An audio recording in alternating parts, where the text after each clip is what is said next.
Hello students, welcome to part number 2 of Place of Supply for CA Intermediate Goods and Services Tax। आज के lecture में हम लोग section 12 start करेंगे। आपको याद होगा लास्ट लेक्चर में हमने सेक्शन 10 कवर कर दिया था with the examples. Section 10 basically use to basically was about the place of supply in the case of goods. ठीक है, अब जो हम स्टार्ट करने वाले हैं that is section 12। This is place of supply for services. ठीक है, हम ये डिटरमाइन करते हैं इससे कि जो हम सप्लाई ऑफ सर्विस कर रहे हैं उसकी प्लेस ऑफ सप्लाई कौन सी बनेगी, and ultimately from the place of supply हमें पता लगेगा कि कौन सी स्टेट को या फिर सेंटर को कितना टैक्स रेवेन्यू मिलेगा। ठीक है, चलो स्टार्ट करते हैं आज का lecture without wasting any time. Topic is place of supply of services where location of supplier of service and location of recipient of service is in India। Section 12। ये बात ध्यान रखना, जो ये सेक्शंस हैं these are the sections of IGST act. ठीक है, confuse नहीं होना कि CGST में कैसे आ गया। बात समझिएगा आप? ठीक है, ये ध्यान रखना। चलो section 12 subsection 1 let's start. The provisions of this section shall apply to determine the place of supply of services where the location of supplier of services and location of recipient is in India। तो section का title ही एक तरह से इसने subsection 1 में repeat कर दिया। ठीक है, मेन शुरू होता है सबसेक्शन 2 से। आगे देखो, the place of supply of services except the services specified in subsection 3 to 14। Basically इस सबसेक्शन के बाद जितने सबसेक्शन होंगे उनके अलावा अगर कोई भी सर्विस करी है, देखो सबसेक्शन 3 to 14 में कुछ सर्विसेज स्पेसिफाइड है, कुछ सर्विसेज स्पेसिफाइड हैं। अगर उन सर्विसेज के अलावा कोई और सर्विस की सप्लाई हुई है तो उसका प्लेस ऑफ सप्लाई क्या बनेगा वो बताता है हमारा सबसेक्शन 2। क्या लिखा है, if the supply of service is made to a registered person then the place of supply shall be the location of such person।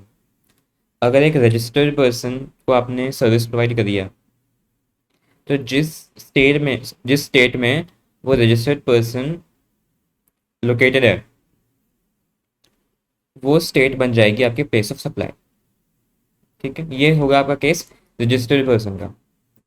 लेकिन ऑन द अदर हैंड अगर आपने अदर देन रजिस्टर्ड पर्सन को supply करी है service तो उस case में sir क्या बनेगा प्लेस ऑफ सप्लाई। देखो क्या लिखा है, location of the recipient where the address on record exists. अगर आपने मान लो किसी अनरजिस्टर्ड पर्सन को आपने सप्लाई और सर्विस कर दी तो उस केस में अगर आपके पास उस पर्सन का एड्रेस है ऑन योर रिकॉर्ड्स, अगर आपके पास उस पर्सन का एड्रेस है तो वो एड्रेस जिस स्टेट में फॉल करता है वो स्टेट बन जाएगी आपकी प्लेस ऑफ सप्लाई। ठीक है, ये तो हो गया सर जहाँ पे लोग आपके पास एड्रेस है, बट जहाँ पे एड्रेस है ही नहीं आपके पास वो पर्सन का, फिर जो आपकी खुद की लोकेशन है एज अ सप्लायर, जो आपकी खुद की लोकेशन है, जो आपके जिस स्टेट में आप रजिस्टर्ड हो वो स्टेट बन जाएगा आपका प्लेस ऑफ सप्लाई। ठीक है, ओके, ये था subsection 2। Now will move on to subsection 3। The place of supply of services 3 का क्लॉज ए है ये। ठीक है, the place of supply of services directly in relation to an immovable property, including services provided by architects, interior decorators, surveyors, engineers, and other related experts or estate agents. Any service provided by way of grant of rights to use immovable property or for carrying out all coordination of construction work। ये देखो पहला clause है, यहाँ पे इन्होंने ये नहीं बता दिया कि क्या बनेगी प्लेस ऑफ सप्लाई। इन्होंने कुछ सर्विसेज बताई हैं। ठीक है, कुछ सर्विसेज बताई हैं इन्होंने, जैसे आर्किटेक्ट की सर्विस हो गई, इंटीरियर डेकोरेटर की सर्विस हो गई, surveyors, engineers, experts, real estate agents, ठीक है, या फिर ग्रांट ऑफ राइट्स हुआ है to use the movable property और for carrying out any construction work, any coordination एक पर्टिकुलर इमूवेबल प्रॉपर्टी के ऊपर उसकी बात हो रही है। ठीक है, ये पहला क्लॉज में ये सर्विस बताई है। दूसरी क्या बताई है क्लॉज बी में? By way of lodging accommodation by hotel inn guest house, home stay, club और camp site by whatever name called and including a houseboat or any other vessel। कोई होटल की सर्विस है, inn guest house, club, home stay, camp site, अगर इन के वे में आपने service provide करी है, मतलब आपने अपने होटल में गेस्ट रखे हैं या फिर आपका कोई गेस्ट हाउस है उसमें लोग रह रहे हैं, या किसी क्लब में रह रहे हैं, या किसी भी हाउस या हाउस बोट हो गई या कोई वेसल है जहाँ पे जैसे क्रूज होती है ना, क्रूज वैसे, ठीक है। तो यहाँ पे आपने एकोमोडेशन दी है, मतलब रहने की व्यवस्था करवाई है। एकोमोडेशन का क्या मतलब है? रहने की व्यवस्था करवाई है, ठीक है, ऐसे किसी अरेंजमेंट में, वो आता है क्लॉज बी में। ठीक है, ऊपर हमने क्या देखा सर? ऊपर हमने जो था देखा इमूवेबल प्रॉपर्टी के ऊपर वो हो रही हैं सर्विसेज सप्लाई हो रही हैं, architects, interior decorator, surveyor, engineer और एनी अदर रिलेटेड एक्सपर्ट्स और एस्टेट एजेंट्स। ठीक है, ये लोग अगर सर्विस प्रोवाइड कर रहे हैं एक इमूवेबल प्रॉपर्टी के ऊपर, तो ये आपका एक पार्ट बन गया। अब प्लेस ऑफ सप्लाई क्या बनेगी वो आगे आएगा। ठीक है, अभी आपको बस ये बता रहा है कि सर्विस कौन सी सबसेक्शन में आ रही है। ठीक है, दूसरा by way of lodging accommodation by a hotel in guest house, homestay, club और campsite, including a houseboat or any other vessel। ठीक है, ये accommodation वाली होगी, समझ गए आप? चलो, by way of accommodation in any immovable property for organizing any marriage or reception or matters related thereto, official, social, cultural, religious or business function, including services provided in relation to such function at such property। ठीक है, तो आपने marriage function के लिए या reception या कोई भी किसी भी तरह के फंक्शन के लिए आपने एकोमोडेशन प्रोवाइड करी है, ठीक है, किसी प्रॉपर्टी में, तो वो आ जाएगा आपका क्लॉज सी के अंदर। ठीक है, जैसे मैरिजेस जो होती हैं, मैरिजेस के टाइम पे जो होटल्स में होती है ना, उसमें बहुत गेस्ट के लिए एक हमने बुक्स से क्या होता है, रूम्स बुक किए होते हैं, स्टे बुक किया होता है, वो that is for marriage function. ठीक है, और हमने जो बैंक्वेट हॉल बुकिंग कर रखी होती है, that is for the marriage और reception function, banquet hall book किए होते हैं। ठीक है, तो अब साथ में बैंक्वेट हॉल के साथ में थोड़ी स्टे करने की भी उसमें सर्विस हम प्रोवाइड करते हैं एकोमोडेशन की, जहाँ पे लोग गेस्ट जो हैं वो स्टे करते हैं, तो उसमें एकोमोडेशन भी आ जाता है, राइट। ठीक है, सबसेक्शन डी क्या कहता है? Any services ancillary to service refer to in clause A B and C. Any services ancillary to services referred in A B and C. Ancillary का मतलब something which is in relation to this, और which is जिसके साथ साथ चलती हैं service, वैसी अगर सर्विस को प्रोवाइड करिए तो वो आ जाएगा आपका क्लॉज डी के अंदर। अब सर आपने ये तो बता दिया कि ए में क्या आएगा, बी में क्या आएगा, सी डी में क्या आएगा, लेकिन सर ये सारे सर्विसेज की प्लेस ऑफ सप्लाई कौन सी बनेगी वो तो बताओ, वो तो मेन चीज़ है। प्लेस ऑफ सप्लाई कौन सी बन रही है? देखो, जो क्लॉज आपका ए बी सी डी में जितने भी सर्विसेज आए हैं, the place of supply shall be the location at which the immovable property और boat or vessel, as the case may be, is located or intended to be located, shall be the location at which the immovable property or boat or vessel is located or intended to be located। जहाँ पे भी आपकी ये property है, खड़ी है, जिस भी लोकेशन में खड़ी है, या जो बोट है या वेसल है जिसमें भी आपको एकोमोडेशन दी है, जहाँ पे भी वो खड़ी है या फिर खड़ाई जाएगी वो लोकेशन बन जाएगी आपकी प्लेस ऑफ सप्लाई। ठीक है। ओके, जैसे मान लो एक बिल्डिंग है जो कि दिल्ली में कंस्ट्रक्ट हो रही है। वहाँ पे आपने बुक कर दिया अपने इंटीरियर डेकोरेटर्स। इमूवेबल प्रॉपर्टी कहाँ पे है? दिल्ली में। दिल्ली में खड़ी खड़ी होगी वो प्रॉपर्टी, तो दिल्ली बन जाएगी प्लेस ऑफ सप्लाई। ठीक है ना? क्योंकि जिस प्रॉपर्टी में वो काम होने वाला है, जिस प्रॉपर्टी में वो काम एक्चुअली होने वाला है, वो प्रॉपर्टी की लोकेशन कौन सी है? दिल्ली। तो प्लेस ऑफ सप्लाई क्या बन जाएगी? दिल्ली। ठीक है। Provided that if the location of the immovable property or boat or vessel is located or intended to be located outside India, place of supply shall be location of the recipient. अगर ये building आपकी मान लो Dubai में है, आपने India में बैठे बैठे अपनी दुबई की प्रॉपर्टी के लिए इंटीरियर डेकोरेटर की सर्विस ली है, तो उस केस में दुबई तो नहीं बन सकती प्लेस ऑफ सप्लाई, वो तो इंडिया के बाहर है। प्लेस ऑफ सप्लाई तो इंडिया का कुछ बन, इसकी कोई स्टेट बननी चाहिए। तो यहाँ पे आपकी लोकेशन जहाँ पे आप लोकेटेड हो वो लोकेशन बन जाएगी प्लेस ऑफ सप्लाई। अगर आप पंजाब में लोकेटेड हो और आपने अपनी दुबई की प्रॉपर्टी के लिए इंटीरियर डेकोरेशन की सर्विसेज अवेल करी हैं, तो आपकी प्लेस ऑफ सप्लाई बन जाएगी पंजाब। ध्यान रखना यहाँ पे इंटीरियर डेकोरेटर जो है वो इंडिया का ही होना चाहिए। ठीक है, वो प्रोवाइड कर देगा सर्विस दुबई के लिए, तो वो है इंडिया का ही। ठीक है, समझ लो आप बात।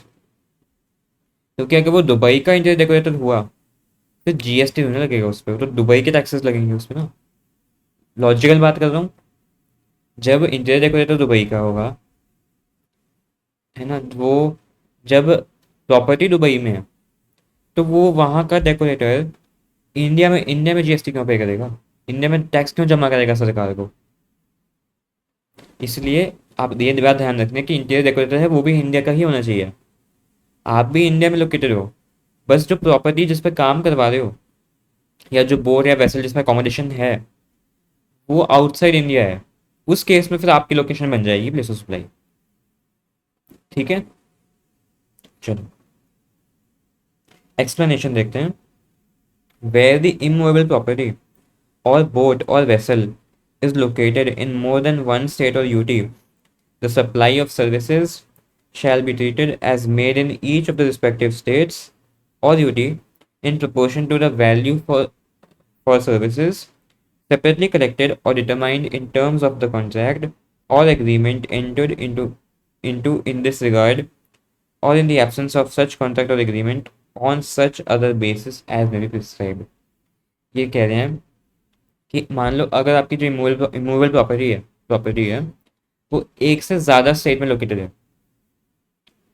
ठीक है, हो सकता है। ठीक है, बिल्कुल हो सकता है। फॉर एग्जांपल आप एक बिल्डर हो। ठीक है, ध्यान से सुनना मेरा एग्जांपल।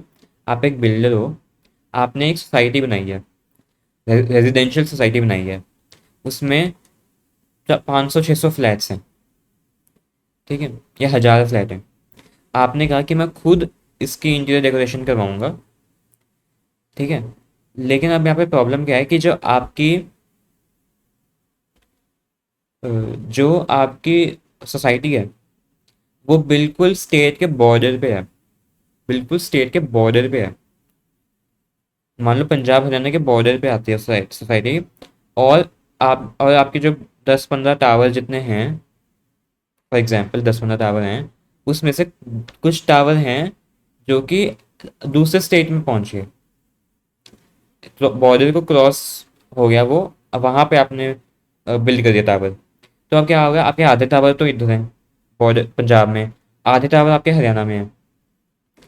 ठीक है, अब यहाँ पे क्या होगा, जब आप इंटीरियर डेकोरेशन की सर्विस करवाओगे तो आपको वो बाइफरकेट करना पड़ेगा कि कितना प्रपोर्शन जो मैं पेमेंट कर रहा हूँ उसमें से कितना प्रपोर्शन पंजाब का है, कितना हरियाणा का है।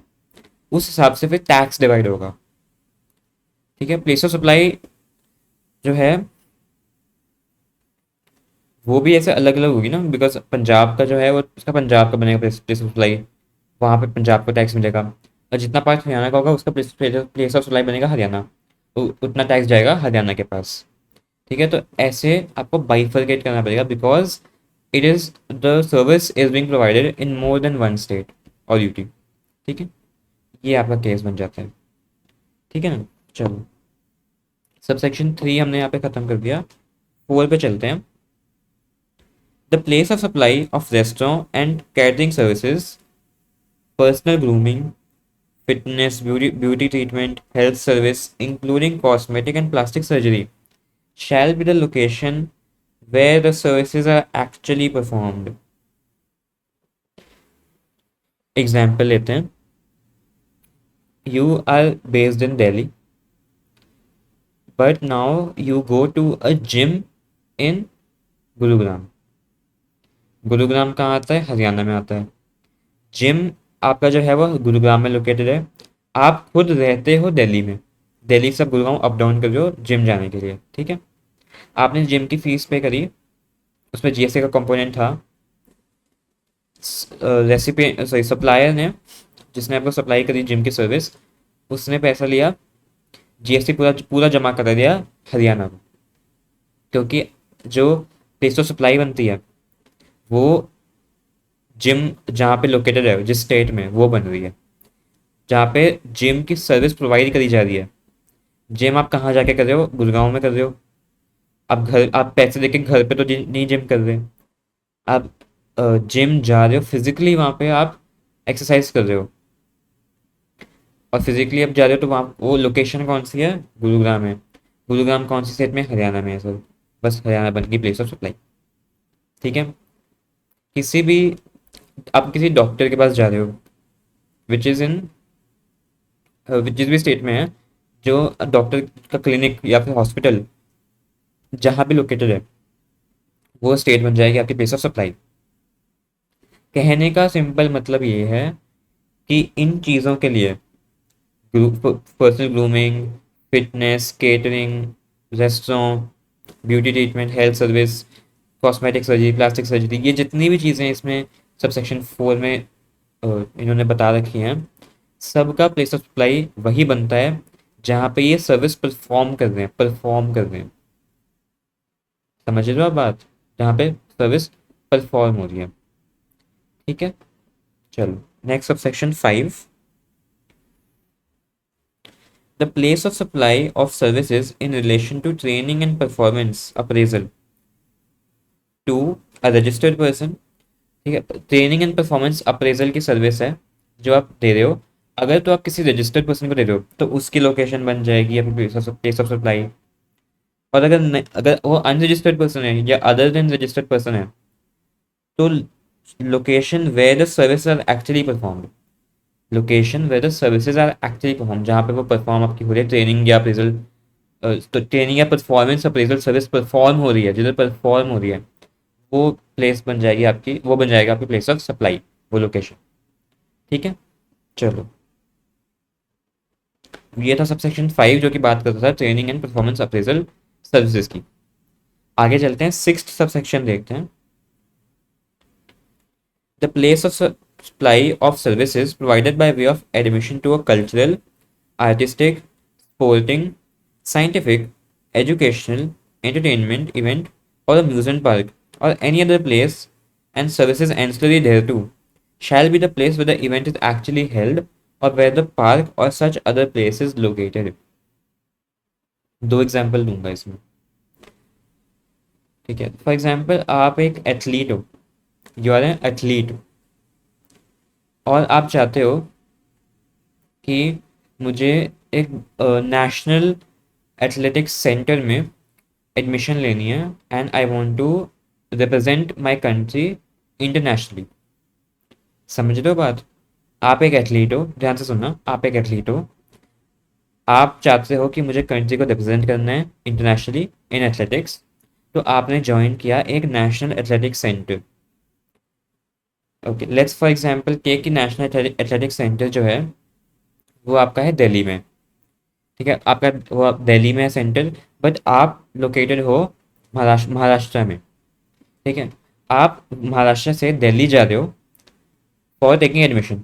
आप दिल्ली जाके एडमिशन आपने ले भी ली। अब एडमिशन लेने के लिए आपने कुछ फीस पे करी होगी, वो फीस में जीएसटी कंपोनेंट भी होगा। वो जीएसटी का जो कंपोनेंट है वो कौन सी सरकार को मिलेगा, किसको मिलेगा वो? महाराष्ट्र को मिलेगा या दिल्ली को मिलेगा? कहाँ पे है ये लोकेशन, कहाँ पे है ये सेंटर? दिल्ली में है। ठीक है, कहाँ पे लोकेटेड है? दिल्ली में। इस प्लेस इज लोकेटेड, दिल्ली बन जाएगा प्लेस ऑफ सप्लाई। बस, सिंपल। ठीक है, दिल्ली बन गया आपका प्लेस ऑफ सप्लाई। एक और एग्जांपल लेते हैं। ठीक है, आप रहते हो मुंबई में। आप मुंबई में रहते हो। आप कह रहे हो कि मुझे गोवा जाना है एक अम्यूज़मेंट पार्क में, या फिर कोई कॉन्सर्ट में मुझे गोवा जाना है। मुंबई आता है महाराष्ट्र में, Goa is another state.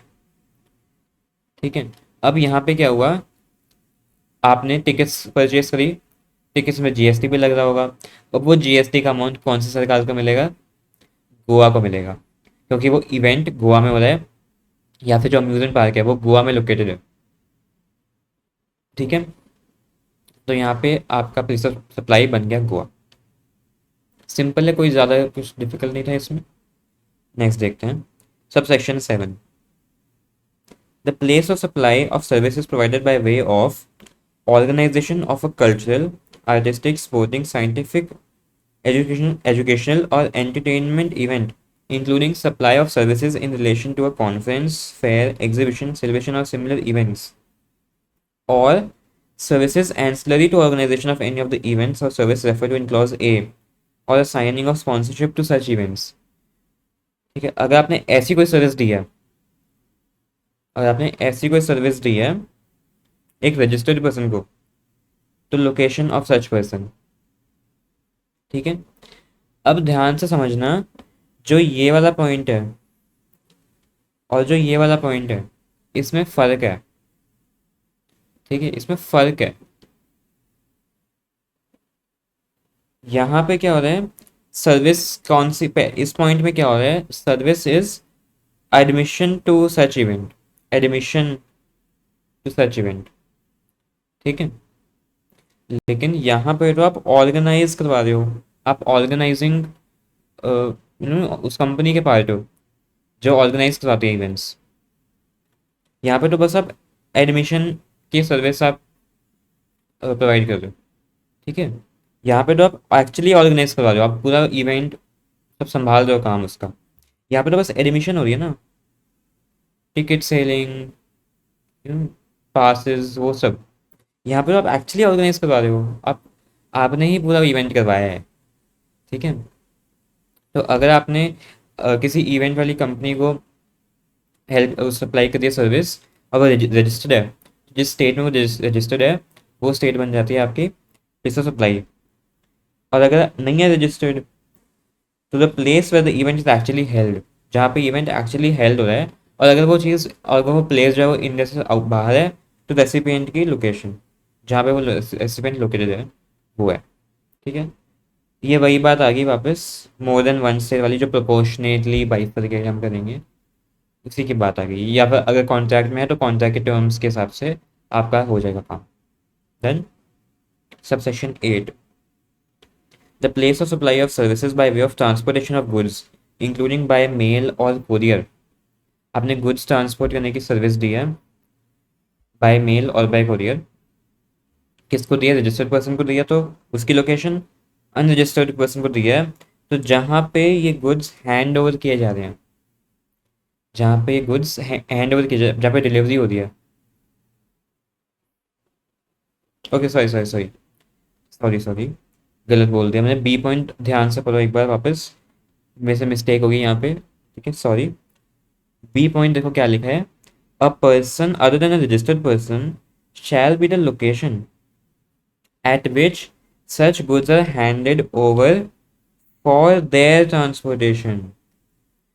Delivery की बात नहीं हो रही यहाँ पे, ध्यान से डिलीवरी की बात नहीं हो रही।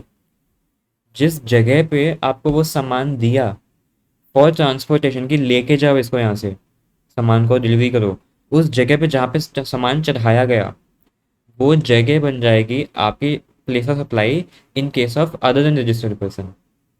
ठीक है।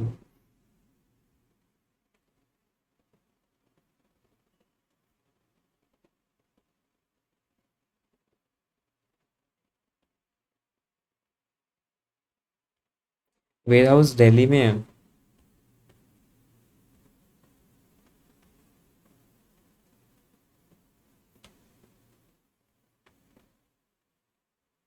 डिलीवरी हरियाणा में है। ठीक है। अगर तो रजिस्टर्ड पर्सन है तो जिधर वो रजिस्टर्ड है वो बन जाएगा प्लेस ऑफ सप्लाई। बट अगर अनरजिस्टर्ड पर्सन है तो गुड्स को which are goods are handed over for transportation.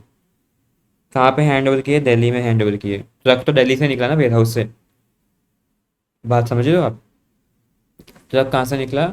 Delhi से निकला।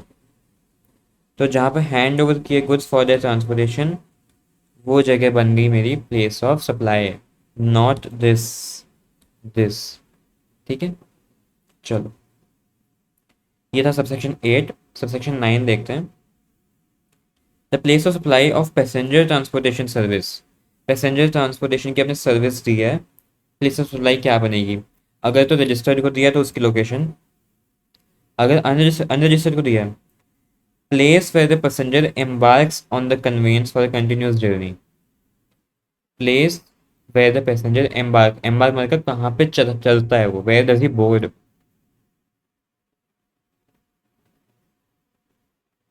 बोर्ड, कहाँ पे बोर्ड करते हो? On that convince.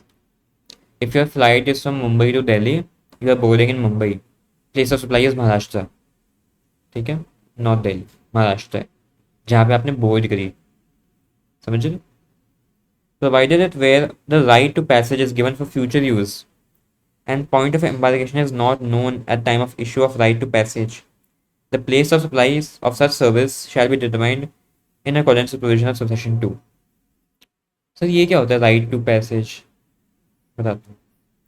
अगर आपको एयरलाइन कंपनी ने कुछ वाउचर्स दिए हैं या फ्री कूपन ऑफर दिया है जो आपने रिडीम कर लिया, मतलब जो आपने अवेल कर रखा है पर आपने अभी टिकट बुक नहीं करवाई, तो यहाँ पे राइट टू पैसेज उन्होंने दे रखा है आपको कि ठीक है इतने पैसे तक की आप टिकट बुक कर सकते हो हमारे पैसों से। आपने वो ले भी लिया, सप्लाई तो होगी। लेकिन सर प्लेस ऑफ सप्लाई क्या है? क्योंकि हमें तो पता नहीं ना कि कौन सी टिकट बुक करेंगे उससे।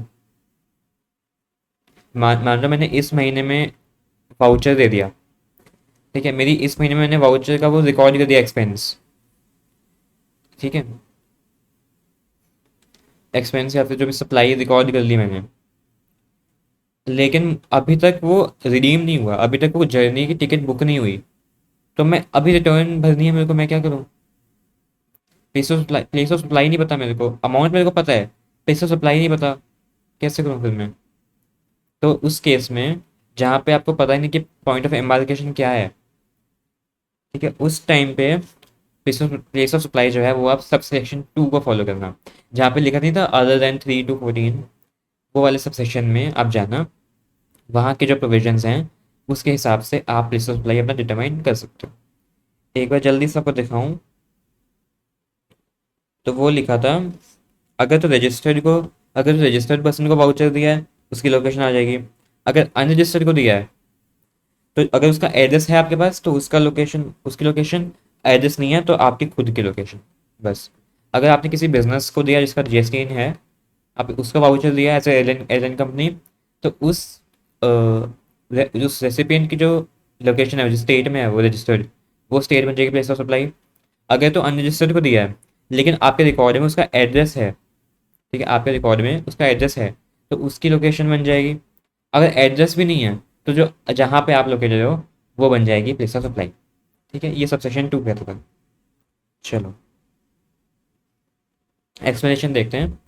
For the purposes of this subsection the return journey shall be treated as separate journey even if the right to passage for onward and return journey is issued at same time. ये बात करता है round trip की। ठीक है, round trip journey जो होती है उसमें 2 जर्नीज होती हैं। ठीक है, एक तो आपने, एक तो आप गए, और एक वापस आए हो, ठीक है। एक तो आप गए हो, एक वापस आए हो, 2 जर्नीज। तो उन दोनों जर्नीज को सेपरेट माना जाएगा कि ये पहली जर्नी है, ये दूसरी जर्नी है। दोनों का प्लेस ऑफ सप्लाई डिफरेंट होगा। चाहे मैंने वाउचर या जो भी कुछ है वो एक बार में दे दिया, या टिकट्स दोनों के एक बार में दे दी, लेकिन फिर भी जो प्लेस ऑफ सप्लाई बनेगा वो अलग अलग बनेगा, बिकॉज यहाँ पे 2 जर्नीज हैं, नॉट 1 जर्नी, 2 जर्नीज। चाहे मैंने प्राइस एक ही पे किया दोनों के लिए, but it will be deemed to be 2 different journeys, एक जाने की एक आने की, ठीक है। उस हिसाब से फिर टैक्स का रेवेन्यू डिवाइड होगा स्टेट्स में। ओके, चलो। Subsection 10, the place of supply of services on board a conveyance, including vessel, aircraft, train, or motor vehicle, shall be the location of first scheduled point of departure of that conveyance for the journey. Okay. For example, आपकी flight है from Delhi to Bangalore, ठीक है। Delhi to Bangalore की flight है। आपने बीच में mid flight आपने food purchase किया, फूड मिड फ्लाइट में, ठीक है। जो एयर होस्टेस आई उन्होंने आप फूड ऑफर किया, आपने परचेज कर दिया, पैसे वहीं पे दे दिए फ्लाइट में, डन, पेमेंट आपने वहीं पे कर दी। सर यहाँ पे प्लेस ऑफ सप्लाई क्या होगा? अब देखो, आप प्लेन में हो, ठीक है, यू आर इन एयरक्राफ्ट। आपको नहीं पता कि नीचे कौन सा स्टेट है मेरे। आप दिल्ली से बैंगलोर जा रहे हो, बीच में बहुत स्टेट्स आते होंगे, बीच में बहुत स्टेट्स आते होंगे, महाराष्ट्र आता होगा, मध्य प्रदेश, राजस्थान में भी बहुत स्टेट्स आती होंगी। आपको नहीं पता कि मैंने जहाँ पे खरीदा है उस वो मैं कौन सी स्टेट में हूँ अभी। आप हवा में हो, आपको थोड़ी ना पता है कि नीचे कौन सी स्टेट चल रही है अभी। ये डिटरमाइन करना नेक्स्ट टाइम पॉसिबल होता है कि कैसे पता लगाऊं, इतना हैसल नहीं लेता कोई, ठीक है। तो उस केस में प्लेस ऑफ सप्लाई क्या बनेगी? जहाँ पे उस जर्नी का first schedule point of departure था। मेरी फ्लाइट का first schedule point of departure कौन सा था? दिल्ली। इसलिए दिल्ली बन जाएगा मेरा प्लेस ऑफ सप्लाई इस केस में, ठीक है। चलो, subsection 11, the place of supply of telecommunication services, including data transfer, broadcasting, cable, and direct-to-home television services to any person. अगर आपने DTH, मोबाइल के वो डेटा ट्रांसफ़र, ब्रॉडकास्टिंग, टेलीकम्युनिकेशन, ये सब सर्विस प्रोवाइड करी हैं, उस केस में जो प्लेस ऑफ सप्लाई है वो क्या बनेगा सर? देखो, अगर तो फिक्स टेलीकम्युनिकेशन लाइन है, lease circuit, internet lease circuit, cable या डिश एंटीना, ये सब हैं, तो जहाँ पे ये इंस्टॉल किया गया, जहाँ पे भी ये इंस्टॉल हुई है चीज़, वो लोकेशन बन जाएगी आपकी प्लेस ऑफ सप्लाई, ठीक है। मेरा घर है पंजाब में, मैंने अपने पंजाब के घर में करवाई है इंस्टॉलेशन डीटीएच की, तो तो पंजाब बन जाएगा प्लेस ऑफ सप्लाई, क्योंकि वहाँ पे इंस्टॉल हुई है ना, मेरे घर पे इंस्टॉल हुई है। घर कहाँ पे है? पंजाब में। तो वो बन जाएगी प्लेस ऑफ सप्लाई। क्लियर है? सेकंड देखो, second clause number B, in case of mobile connection for telecommunication and internet services provided on post paid basis, post paid पे अगर मैं कर रहा हूँ, B the location of billing address of recipient of service on the record. जो भी billing address मैंने company के साथ रिकॉर्ड करवाई है वो बन जाएगी मेरी place of supply. In case of mobile connection और इंटरनेट सर्विस जिसमें पोस्ट पेड बेसिस पे आप पे करते हो, पोस्ट पेड बेसिस पे, ठीक है, उस केस में बन जाएगा, ठीक है। ये सिर्फ पोस्ट पेड का था, प्री पेड का अभी आगे आएगा। पोस्ट पेड का समझ लो, जो भी लोकेशन और जो बिलिंग एड्रेस मैंने दिया हुआ है मेरा कंपनी को, वो बिलिंग एड्रेस जो जिस स्टेट में फॉलो करता है वो स्टेट बन जाएगी मेरी प्लेस ऑफ सप्लाई, ठीक है। नेक्स्ट देखो, क्लॉज नंबर सी, ये आ गया आपका प्रीपेड वाला। In cases where mobile connection for telecommunication या internet service and DTH service are provided on prepayment basis through a voucher or any, अगर voucher के थ्रू आपने इसका सर्विस लिया है, और एनी अदर मीन्स ऑल्सो, लेकिन through a selling agent or reseller or a distributor of subscriber identity module card or recharge voucher, be the address of the selling agent or reseller or distributor as per the record of the supplier at the time of supply. Okay तो अगर तो आपने किसी voucher के through या फिर किसी भी अदर मीन से अगर आपने किसी सेलिंग एजेंट या रीसेलर या फिर डिस्ट्रीब्यूटर या ऐसे किसी पर्सन के थ्रू अगर आपने सर्विस ली है तो उस सप्लायर के पास उस सप्लायर के पास जो सेलिंग एजेंट का एड्रेस है, जो लोकेशन है, वो बन जाएगा उस place of supply. Real life example देता हूँ। जो टाटा प्ले है, टाटा प्ले की आप रिचार्ज करवाते हो टीवी का, आप चाहो तो आप पेटीएम के थ्रू या अमेजोन के थ्रू भी करवा सकते हो, फ़ोन पे के थ्रू, मोबीक्विक, बहुत सारे ऐप्स हैं जिनके थ्रू आप करवा सकते हो पेमेंट, रिचार्ज करवा सकते हो। ठीक है, अब यहाँ पे अगर तो आप अमेजोन के थ्रू करवा रहे हो या फिर पेटीएम या फ़ोन पे किसी भी के थ्रू करवा रहे हो, तो उस पर्टिकुलर सेलर का जो सेलिंग एजेंट है, उस पर्टिकुलर रीसेलिंग एजेंट का जो एड्रेस है, जो जो टाटा प्ले के पास है, वो बन जाएगा प्लेस ऑफ सप्लाई। ठीक है, चलो सेकंड देखो क्या है। By any person to the final subscriber B the location where such pre payment is received और सच वाउचर्स आर सोल्ड। ठीक है, तो अगर तो ऐसे प्री पेमेंट वाउचर्स या किसी और मीन से आपने सर्विस प्रोवाइड करी है ये वाली, और ये किसने प्रोवाइड करी है, किसी ऐसे पर्सन ने एक फाइनल सब्सक्राइबर को, तो जहाँ जिस लोकेशन में वो पेमेंट हुई है या फिर वाउचर सोल्ड हुआ, वो बन जाएगा आपका प्लेस ऑफ सप्लाई, वो लोकेशन बन जाएगी। ठीक है, ओके। डीड क्लॉज देखो, in other cases address of the recipient as per records of the supplier and where such address is not available it shall be location of supplier services। बात खत्म। बिल्कुल subsection 2 में जो हुआ था वैसा हो गया कि अदर केसेस में उसका एड्रेस हो जाएगा रेसिपिएंट का जो रिकॉर्ड में है आपके, अगर नहीं है रिकॉर्ड में तो जो आपकी खुद की लोकेशन है वो बन जाएगी आपकी place of supply. Provided that where the address of recipient is as per record is not available it shall be location of supplier services. ये वही बात होगी, रिपीट कर दिया उसने सेम बात। चलो आगे देखो। Provided further that if such prepaid service is availed or the recharge is made through internet banking or other electronic mode of payment the location of the recipient of service on the record of supplier of service shall be place of supply of service. अब अगर आपने pre payment जो है वो net banking से कर दी या UPI card इन सब से कर दिया, ऑनलाइन कर दिया, बिल्कुल उस केस में जो जहाँ पे आप लोकेटेड हो आप एज अ रेसिपिएंट, वो बन जाएगी प्लेस ऑफ सप्लाई, और ये रिकॉर्ड में होना चाहिए सप्लायर, वो प्लेस ऑफ सप्लाई बन जाएगी उन सर्विसेज। लेकिन ये सिर्फ प्री पेमेंट के केस में, प्री पेमेंट। ठीक है, चलो ये वापस वही बात आ गई मोर देन वन स्टेट वाली। ठीक है, मोर देन वन स्टेट वाली बात। चलो subsection 12, the place of supply of banking and other financial services including stock broking services to any person shall be location of recipient of service on the record of supplier।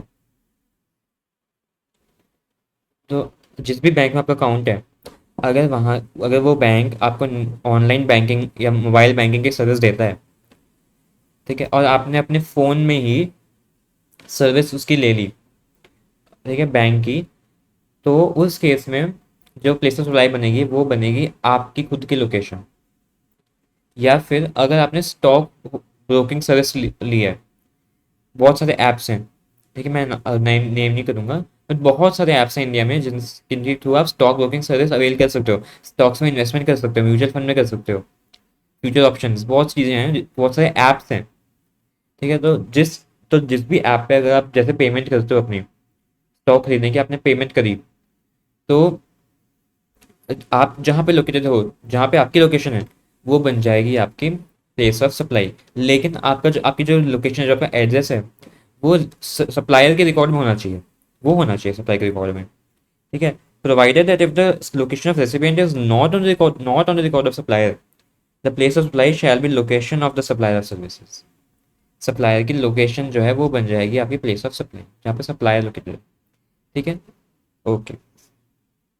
13 subsection, the place of supply of insurance services, insurance के case में very simple, registered है तो उसकी location, unregistered है तो recipient की location जो कि रिकॉर्ड्स में आपके है।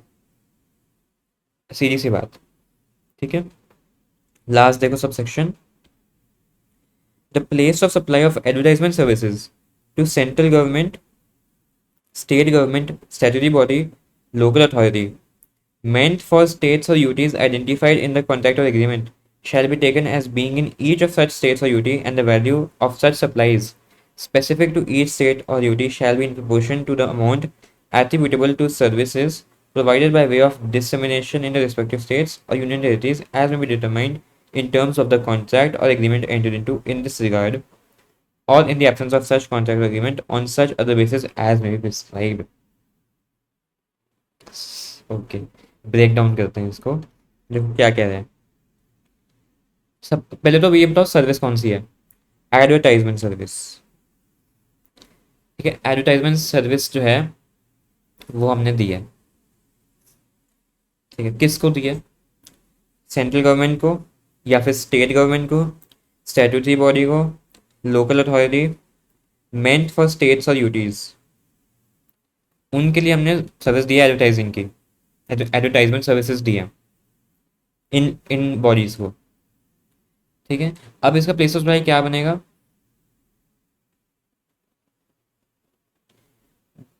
shall be taken as being in each of such states or UTs and value of such supplies specific to each state। आपको वही बाइफर्केशन करनी पड़ेगी कि जो एड मैंने दिखाई है वो सर्विस का जो वैल्यू है वो कैसे मैं डिवाइड करूंगा, या तो आपका कॉन्ट्रैक्ट या एग्रीमेंट जो होगा उसमें लिखा होगा, ठीक है। इट में be determined in terms of contract और एग्रीमेंट एंटर, उसमें लिखा होगा कि इतना इतने स्टेट में एडवर्टाइजमेंट दिखाई जाएगी और ये आपका बाइफर्केशन है वैल्यू, ठीक है, वैल्यू ऑफ सप्लाई का, राइट।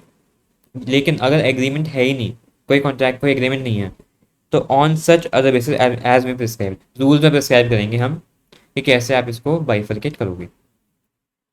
ये मेन बात हुई है एडवर्टाइजमेंट सर्विसेज की, ठीक है। सिंपल सी बात है, जो टीवी पे ऐड चलती है ना, टेलीविजन पे एड्स चलती हैं जो, अब वो ऐड जो है वो ऑल ओवर इंडिया को दिखाई गई है। अब आपने तो उसका एक ही अमाउंट पे कर दिया, सिंपल एक सिंगल अमाउंट आपने उसका पे कर दिया, लेकिन अब इसको हम बाइफर्केट करना चाहते हैं, ठीक है। बाइफर्केट करना, या तो मेरे एग्रीमेंट में लिखा होगा कितना बाइफर्केशन होगा, फॉर एग्जाम्पल पंजाब को इतने परसेंट मिलेगा, हरियाणा को इतने परसेंट, दिल्ली को इतने परसेंट, राजस्थान को इतने इतने परसेंट मिलेगा, एमपी, यू नो, बहुत छत्तीसगढ़, जितनी स्टेट्स हैं उनमें से कितना कितना वो डिवाइड होगा, वो आपके एग्रीमेंट में लिखा होगा, जो आपने एग्रीमेंट किया है सर्विस प्रोवाइड करने का उसमें लिखा होगा। लेकिन इन केस एग्रीमेंट है ही नहीं, कॉन्ट्रैक्ट कुछ भी नहीं है, अगर मतलब उसमें लिखा ही नहीं है ये, तो उस केस में रूल्स में प्रिस्क्राइब करेंगे कि कैसे इसको बाइफर्केट करके कैसे इसकी वैल्यू आपको अलग अलग दिखानी है, ठीक है। देखो क्योंकि ऐसा तो नहीं हो सकता ना कि ऐड मेरी स्टेट में दिखाई गई लेकिन मुझे पैसे नहीं मिले उसके, पैसा तो सारा एक स्टेट को हो गया, ये तो सही बात नहीं है, सही वो टैक्स कलेक्शन नहीं है। जब सर्विस जो है वो मेरे स्टेट में भी हुई थी प्रोवाइड, तो मुझे भी उसका मिलना चाहिए ना पैसा, सिर्फ एक स्टेट को क्यों जाएगा, एक स्टेट को नहीं जाना चाहिए उसका, जितनी स्टेट में ऐड दिखाई है सब स्टेट्स में मिलेगा वो पैसा, वो सब स्टेट्स उस पर टैक्स कलेक्ट करेंगी। समझ रहे हो बात, क्लियर है इतना। चलो हमने यहाँ पे सेक्शन 12 का बेल एक्ट ख़त्म कर दिया। इसकी ना ये सब सेक्शन जो है ये बहुत ट्रिकी भी है, आपको बहुत चीज़ें इसमें याद रखनी पड़ेंगी, इसका एनालिसिस का पोर्शन बहुत ज़्यादा इंपॉर्टेंट है, ठीक है। अभी इतना ही रखते हैं ई लेक्चर के लिए बेल एक्ट का, अब बेल एक्ट दोबारा पढ़ना एक बार लगे तो एनालिसिस भी देख लेना, मैं एनालिसिस कवर करवाऊंगा नेक्स्ट लेक्चर में, मैं एनालिसिस इस बार कवर करवाऊंगा बिकॉज ये सेक्शन बहुत इंपॉर्टेंट है और ट्रिकी है। बाकी सेक्शंस इतने ट्रिकी नहीं थे, इसमें सब सेक्शंस भी काफ़ी ज़्यादा हैं और ये थोड़ा बीच में ट्रिकी हो जाता है, आपको थोड़ा बीच में कन्फ्यूजन होगा कि यार इसमें प्लेस ऑफ सप्लाई कौन सी बन रही है, इसलिए इसका एनालिसिस मैं कवर करवाऊंगा थर्ड पार्ट में। अभी के लिए इतना ही रखते हैं, अभी जितना आप अपने बेल एक्ट में रीड किया है समझा है एग्जाम्पल्स लेके एक बार दोबारा देखना, खुद से रीड करना, समझने की कोशिश करना। लगे आपको कि मुझे नहीं आता, नीचे जाओ एनालिसिस में, रीड देखो, उन्हें बहुत ईजी करके समझाया हुआ है। अगर फिर भी नहीं आ रहा, नेक्स्ट लेक्चर देख लेना मेरा, बहुत अच्छे से सिंपली मैं समझा दूंगा आपको। ठीक है, कोई टेंशन लेने की जरूरत नहीं है। We will do this together, right. ठीक है, थोड़ा लेंदी चैप्टर है, तो कुछ पार्ट्स लगेंगे और इसमें। सेक्शन 12 मेन चीज़ है यहाँ पे। एक बार सेक्शन 12 खत्म हो गया ना पूरा, फिर तो बिल्कुल क्लियर है चैप्टर। कौन सा है? 10 है एक तो मेन गुड्स का। गुड्स का भी सिंपल था, कोई खास में दिक्कत नहीं आई थी हमें गुड्स में। मेन सर्विसेज का है, मेन ये चैप्टर प्लेस ऑफ सप्लाई है ना जो, मेन उसका सेक्शन 12 है। बाकी तो मिसलेनियस हैं, बाकी तो इतने कुछ इम्पोर्टेंट हो सकते हैं, रीड हम पढ़ेंगे तो सही, लेकिन एग्जाम पॉइंट ऑफ व्यू से सेक्शन 12 पे ज़्यादा क्वेश्चंस आएंगे, क्योंकि यहीं पे तो बच्चा फंसता है आगे। जहाँ बच्चा फंसेगा क्वेश्चन वहीं बनेगा। ठीक है, लेकिन हम नहीं फंसेंगे क्योंकि हमें अच्छे से कंसेप्ट बिल्ड करने हैं। We are building the concept slowly slowly gradually. ठीक है, इसलिए ध्यान से सुनो, रीड करो एक बार खुद से, एग्जाम्पल्स देखो, क्लियर हो जाएगा सारा कुछ। ठीक है, जितना बेयर एक्ट ज़्यादा पढ़ोगे उतना फ़ायदा मिलेगा। ठीक है, एनालिसिस पे आप रिलाई करो समझने के लिए, लेकिन बेयर एक्ट पढ़ने के बाद सीधा सीधा एनालिसिस पे जाओगे ना, तो वो स्किल नहीं मिलोगी आपकी। स्किल हमें वो बिल्ड करनी है, तो read the bare act. Bare act reading is a different skill, हमें वो स्किल डेवलप करनी है। ठीक है, कल को जब आप भी टीचिंग करोगे या आप प्रैक्टिस करोगे, कोई बेयर एक्ट लेके आएगा क्लाइंट, आप क्या करोगे उस टाइम पे? उस टाइम पे किसके लिए वेट करोगे कि एनालिसिस देगा मेरे को कोई इसका? नहीं ना, आप खुद आपको रीड करना पड़ेगा, वो खुद समझना पड़ेगा। इसलिए अभी से हैबिट बिल्ड करो, फाइनल में बहुत हेल्प होगी, आगे भी बहुत हेल्प होगी आपकी। ठीक है, आज के लिए इतना ही रखते हैं। अगर आपको लेक्चर अच्छा लगा, इस वीडियो को लाइक करना, कमेंट करना, फ्रेंड्स के साथ शेयर ज़रूर करना, और सब्सक्राइब भी करना चैनल को। Okay, keep studying, all the best.